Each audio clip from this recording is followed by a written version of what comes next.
Hello students, over here we are going to study about metallic coatings. Now most of the things that we use are made up of metals. Let us take examples.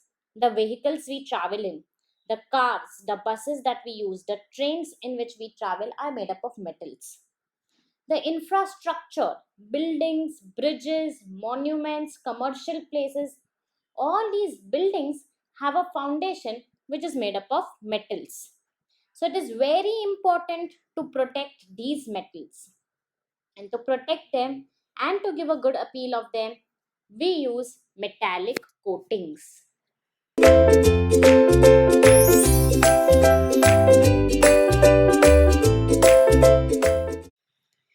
Corrosion of metal can be prevented or controlled by using methods like galvanization, tinning, metal cladding, electroplating, cementation, anodizing, phosphate coating, enameling,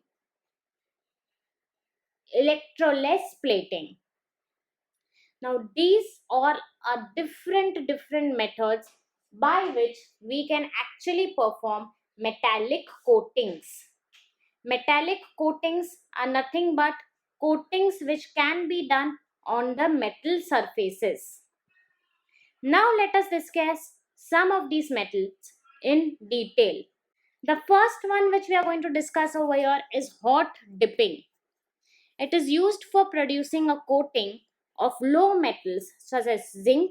The melting point of zinc is 419 degrees Celsius. Tin, the melting point of tin is 232 degrees Celsius. Lead, aluminium, etc. Now, hot dipping is generally done for metals with low melting point. So, if you see over here, we have metals like zinc, which has a very low melting point of 419 degrees Celsius. There are many other metals such as iron, copper, whose melting points range from 1000 to 1800 and at times even in 2000 degrees Celsius. But now these metals such as zinc and tin, all of them have low melting points. Metals like lead and aluminium also have comparatively low melting points. On iron, steel, and copper, which have relatively high melting points. So, what is this exact process? What I can do is I can take a container, I can put zinc in it, and I can increase the temperature to 419 degrees Celsius. Once I do that, the zinc which is present in the container will turn liquid in nature. It will turn into the liquid state. Then I can take an iron rod which I want to coat with. And what I can do is I can dip that iron rod into the zinc which is melted. The melting point of iron is around 1200 to 1800 degrees Celsius. So at 419 degrees Celsius, that particular iron rod is not going to melt at all. And because of that, what we can do is we can dip that solid iron rod into the liquid zinc and make sure that the zinc is coated on the iron rod very well. Once that is done, we can just put that iron rod aside and we can wait till the entire zinc cools down and hardens on that rod. Once it hardens on the rod, it is nothing but an entire new coating of zinc on that particular iron rod. It is not only iron rod, we can do it for so many different blocks, cubes, and different spaces which are made up of metals such as iron or copper, which have high melting point. So if we want to coat a copper substance with aluminium, we can do that. We want to coat an iron substance with tin, we can still do that. This entire process is known as hot dipping.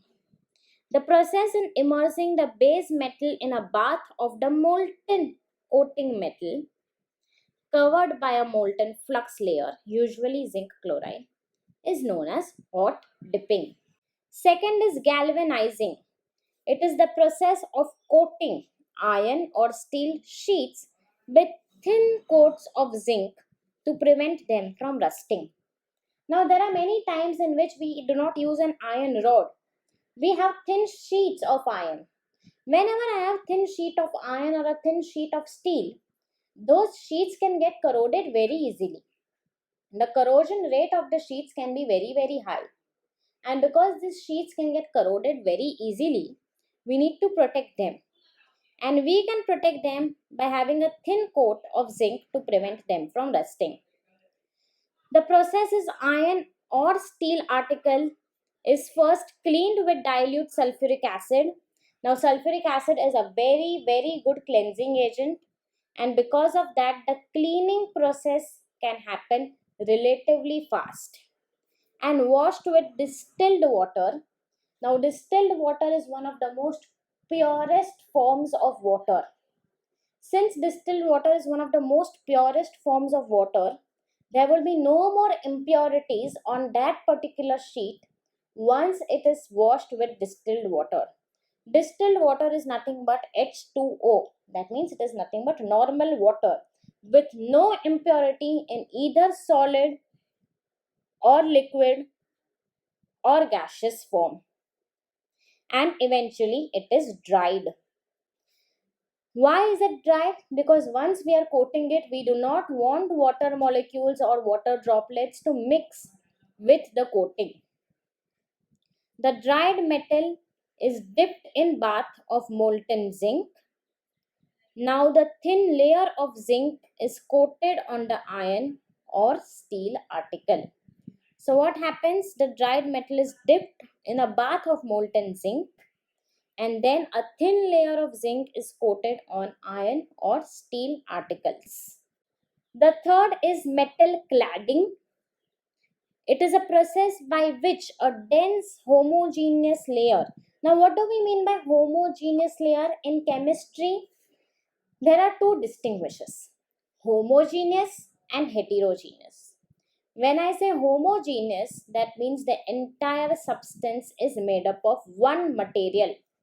Now, that material can be any element or any compound, but that entire substance will have just one substance or one material. Heterogeneous means more than one.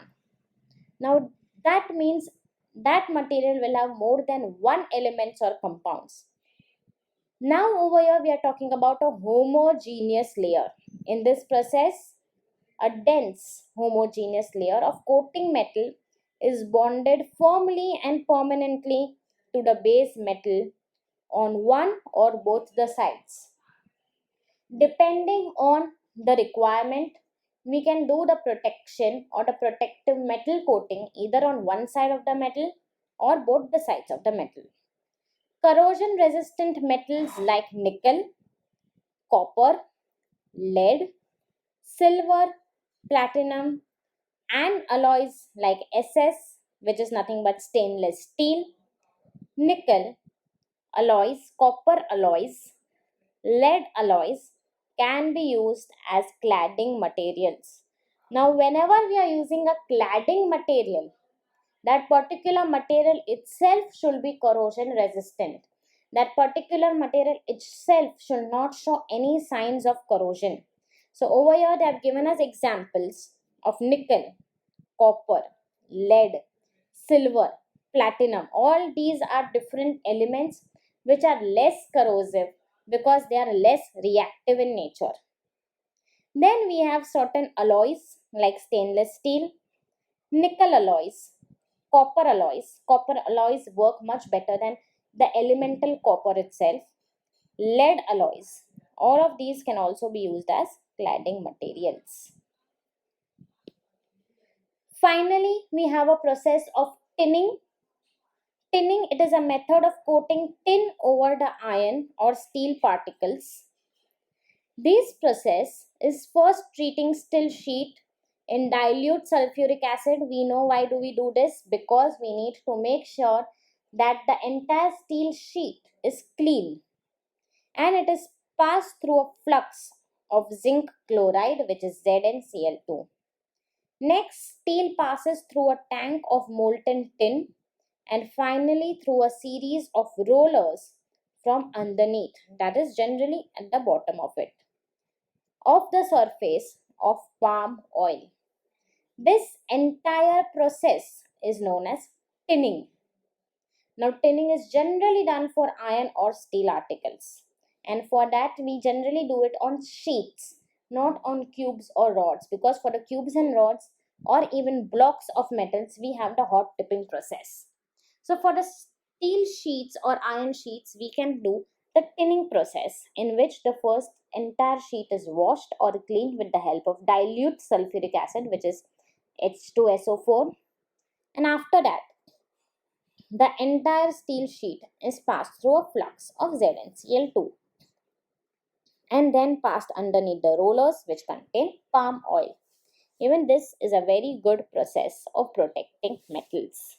So with this, we complete the metallic coatings. We have seen what exactly metallic coating is, and also 4 different ways to do so, and how these 4 different ways can be applied to objects which are different in physical nature. Some of them are rods, some of them are blocks, some of them are sheets. Thank you.